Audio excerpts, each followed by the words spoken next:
All right, so we had a double day of game sevens in the NBA. Some unlikely stars, probably some regrets too. Let's talk about it. So the first game seven was Pistons Magic. Can't believe I'm saying this, but this game was the Tobias Harris game. So Tobias has been pretty good for the last 4 games straight, but 30 on 11 of 18 for the man who's made $300 million in lifetime NBA earnings to be the 147th best player in the NBA. We've talked about it so much how the Pistons need a second scorer next to Cade. Tonight, Toby stepped up. Speaking of Cade, business as usual, superstar. His defense on Paolo was good too. Especially given that Paolo had 38, 9, and 6 today in a game 7. I don't care about the minus 18.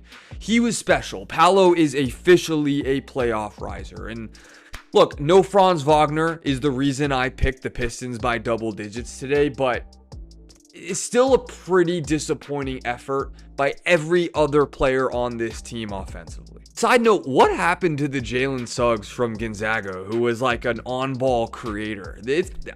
I don't know. I also thought for the Pistons, the fact that Dennis Jenkins had his best game of the series today actually is a great sign for them going into the second round, because they're going to need him to be the guy he was in the regular season moving forward. Big picture for the Magic, yeah, they blew the 3-1 lead, and that's never great, but it doesn't really feel like a crazy choke because of how even these teams were through 4 games and because Franz was hurt. And then the second game 7, Raptors-Cavs, was one of the strangest game 7s I've ever seen, because for the first quarter and a half of this game, the Raptors looked awesome and they were doing everything that gave them success the last 2 games, like forcing turnovers and hitting threes, and Scottie was dominant.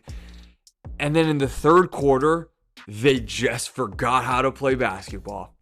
I mean, it was like watching a middle school team. I mean, what was this team doing? We'll say I thought Donovan Mitchell was great tonight on defense too. A lot of people had a lot to say about him after game 6.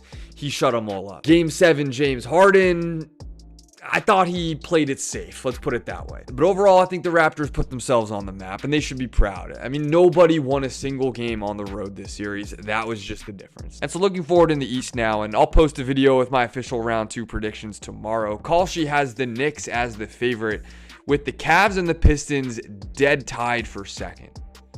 Interesting.